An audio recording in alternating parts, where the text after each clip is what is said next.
Hey guys, Basil and Wolf with GraysonHobby, and today we actually have a new quad. That's another quad. It's an indoor quad. It's a Meteor65 from BetaFPV. This is a nice little one-cell brushless indoor or outdoor, if you really want to, micro quad. In this day and age, if you buy a quad, and especially for indoors, it should be fairly ready to go out of the box. Meaning it should be, the pitch should be tuned, it should be programmed. Well, not programmed, but the pitch should be ready to go. It should be all ready to fly. Right? It shouldn't oscillate like it's going to catch fire Yes. in 3 seconds. So this BetaFPV, does it meet all those requirements for us? You gotta wait and find out.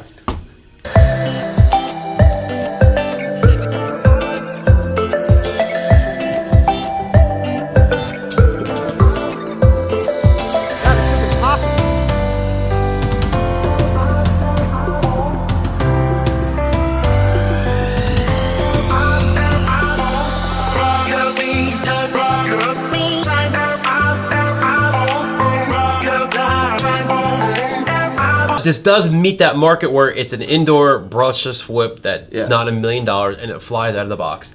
I can't stress enough, flies out of the box. You can go online and find in every forum, every Facebook group that this quad company is the best, this quad company is the best. But when we get them to test them, they just suck. We spend all night trying to get the crap configured, all day trying to get the PIDs tuned, and we shouldn't have to do that. Yeah, I mean, hell, we've had some that we literally bind up, they work perfectly fine, unplug the battery, put a new battery in it, and it doesn't work. Yes. So we're just trying to help you guys out because we don't want the same crap. We wouldn't want to fly it, so we don't sell it. At the end of the day, we're gonna sell stuff that we want to fly, and this is definitely one of the ones. We're actually kind of fighting over who's taking this home. Yeah. This is something that's pretty cool, and I think everybody would enjoy it. All right, well, what we got here? Well, we have right here the answer to late night flying. You come home and work, it's dark outside. It's cold, it's crappy outside. I don't want to go outside, but I want to fly. Here it is right here. The Meteor65 from BetaFPV. This little guy comes with a couple different things, y'all. So that's what's in the box here. There's not much. This is the quad with the battery, easy. Yeah. What is this guy right here? This is an extra mount. So this is actually the one that comes with it. Let's full disclaimer, I have flown this quad. This is back in the box so we can show you guys. Obviously they don't come scratched and dented like that. This one, I've flown a good bit. Camera mount, right? Camera mount? This is the camera mount. This is the 35 degree. I've installed the 25 degree from the factory. It comes with a 35 degree tilt camera mount. It's a nice little rubberized injection molded part. So it's not 3D printed or anything, but it's injection molded. So it's one nice. is for indoor flying, one's for more aggressive outside flying? Pretty much, yeah. Okay. And then it comes with this adapter to go from the PH 2.0 to their new connector. I believe it's the BT 2.0. Which I think it should be called the XT10 or something XT20, like that. something like that, yeah. But it's a BT 2.0. And then on the quad itself, it comes with a 300 milliamp LiPo. And that has the BT 2.0 connector. Okay. That's the new thing. Everyone's really, it's either love or hate kind of. I actually like it. I kind of wish it was a little more squared corner for polarization because I feel like I probably could. Nah, you'd have to like you'd probably break it. Just I've seen people that do stuff like that. You put enough pressure, yeah. But the connector itself, it can handle a lot more current than the PH 2.0. This is just a charge lead adapter. Okay. That's why they did that. Okay. Lower current loss. And this just goes from the new style to the old style. Yeah, that's so you can use it on the like little chargers, like little USB chargers and all that you might have. So that converts it to the standard larger whoop connector. I've seen love and I've seen hate for the 2.0, BT 2.0, right? That what it's called? I mean, here's the thing. It's new. People are going to hate on it because they already have a bunch of batteries. Right. Guys, whoop batteries are cheap. This connector, if it takes off, that it's going to be just Imagine if we were all flying the original stuff from 5 years ago because you didn't want to change. Now, I'm not saying it's better. I'm saying at least give it a chance. If we didn't want to change connectors, we'd still all be using Dean's connectors. And JSTs. Oh, yeah. You guys remember those? Or even better, the micro Deans. Yeah. So what makes this guy different than the original Inductrix from E-Flight? Well, so you have a 65 millimeter quad. This is basically the Inductrix right here. This quad right here was cool. It got you into a lot of people got started with it. That's what really started it. And it was fun to fly inside, but it was kind of anemic. Then it didn't have OSD or anything like that. Then you had companies like eAchine pump out the QX65. This had the Betaflight OSD, the Smart Audio VTX, stuff like that. But it was still brushed. And it was kind of flimsy. You know, it was flimsy, it was light, short run time, stuff like that. But the quad, it just left that little bit desired. It never got that true locked-in feeling at like a brushless quad. So that's where we're at now. Instead of 2018, we're at the end of 2019. So it took some time. There was brushless quads last year. Don't get me wrong, there was, but they were finicky, unreliable electronics, etc. Now the market has definitely been pumping out 16mm flight stacks, tiny whip flight stacks, and all that in the brushless one. And it's finally at the point where they're able to release a affordable micro that's not a total piece of crap. That's yeah. So this thing, it's got 0802 motors on it. There is a couple different options they will be making for motors, so it's not necessarily the one you'll get. And what kind of options are we going to get? They're going to have like an 0602 motors, I believe, and 0802 different KV, right? And different KV. Yeah. So slightly smaller, lighter motor for less weight, and lower KV for longer flight time. So it'd be more like a brushed in performance, but you'll still have that locked-in feeling of a brushless. Gotcha. Okay. The canopy is the lightweight plastic like you've seen in other BetaFPVs. The frame, they will have multiple color frames available. They make optional color frames for it. Like you can get black here, and then this is considered green, which I don't know. It looks like glow in the dark, but it's not. Yeah, so I thought it was a fluorescent thing.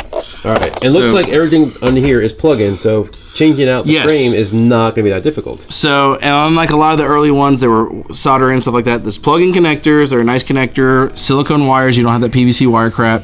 USB ports. So you also have a bind boot button right here. The USB port, like I said. So it looks easy to get to right there. Yeah, screws. It's just Phillips head screwdrivers. So changing the frame is pretty much the only tool you need to work on this thing, really, as far as to work on it. Here's those two screws. You lift up the canopy. That's under the hood. There we go. Then you have that screw there, and then you'll just lift the camera out. Oh, to get the camera. Do you need a front screw? Yeah, you'll take this front screw out to change this. And then the board's right there. Everything else just plugs in, and that's pretty much all there is to that. So it's built-in receiver, looks like, right? This is the VTX right here. The receiver is built in. This particular model is the FreeSky model. Okay. So it's a D16, D8 receiver. Will it work with my jumper? It will work with your jumper. Okay. All right. What else we got there? So underneath it, you got the all-in-one speed control, flight controller under there. And what are those ESC rated at? I believe it's 5 amp continuous, 6 amp burst. Okay. And then you got the VTX, the 25 milliwatt VTX, 48 channel, about a 600 TV line CMOS camera. It's actually a pretty nice little camera, especially for inside. It worked very well. Okay. It's one of the newer ones from BetaFPV, so it does perform pretty well. It's a BetaFPV camera, not like a RunCam or CATX or anything like that? Yeah, I believe it's their own actual camera. And then smart audio. It does have smart audio. It's a Tramp, I believe, is what it's using. So the weight of the quad here, without the battery, is 22.9 grams. When you add the factory battery, you're at 30.6 grams. Is there anything else I need to fly? That's all up weight? That's all up weight. Okay. That's everything. All right. Just for reference, here's a QX65 without a battery, 20.4. Brushless, 22.9. So it's so little. And what about the old Inductrix? That one has a brace on it, but otherwise stock 22.4. So it's about the same as It's about the same as an old Inductrix with a brace on it, which is like a gram. But, okay. So I'm sure everyone's gonna ask flight times. How much can I fly? So that's the one thing with brushless. There's still the brushed is a little longer flight times typically. The 22,000 kV version here, the 0802 motors, those are going to produce about a 2.5 minute flight time. Yeah, you're not getting a lot of flights in those guys. And that's good flying. If you kind of just putz around, you'll probably squeeze a little longer, maybe up 3 minutes or so. The other versions they're going to release is going to be the 0602 that they're claiming it's only 16,000 kV, so it's more along the lines of what like the brush one felt like. Okay. They're talking about possibly 4 minute flight times with that, and then in between is what they're putting the 0802s at the lower kV. Those are going to be about a 3.5 minute flight time max. Okay. The batteries, that is the only downside I would say on that, is because you are coming to a new connector, but these do have higher current capabilities, and that was the biggest thing with these one cell quads, is the current would just drop, and that's why everybody went to the bigger connectors to fight that, because you would just fall out of the sky or just sag really bad and you had no power for the punches. This new connector does provide a little more current or less current loss, sorry. So it does give more power. More power and more performance. Yep. All right, so as you see, flight times vary anywhere from about 1.5 minutes, depending on how much throttle you have, to about 4 minutes, depending on your flying style and depending on the quad that you choose. So not one size fits all answer. Yeah. So let's show everybody how to bind it up, because I know that's always a question, how to bind up, especially this is catered towards beginners.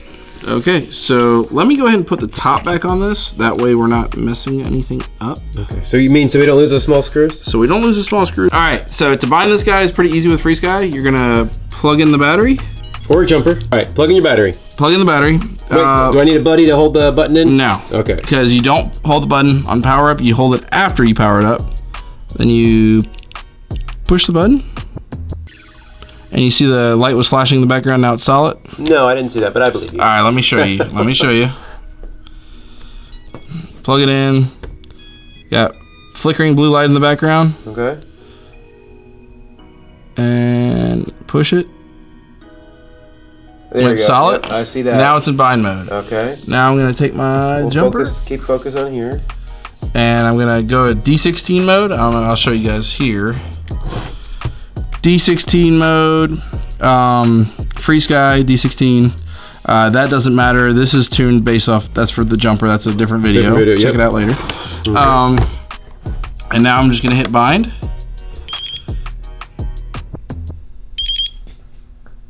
And then it binds. Now power cycle. Telemetry recovered. Ta-da! Okay, so you don't need a buddy because that button's tiny man in there. Telemetry lost. Button is tiny, but it's Telemetry recovered. not hard. That's It's just right there. All right, so we're bound.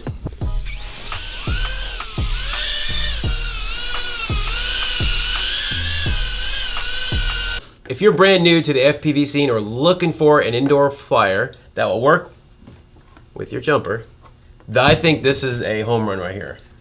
This has been pretty cool. I mean, by far the best indoor whoop we've flown in quite some time. yeah, I mean, the closest thing I've had recently was the GT7 because everything else was just so brittle. There was the US65 back in the day, but that thing, it was just so brittle. Everything was cheap about it.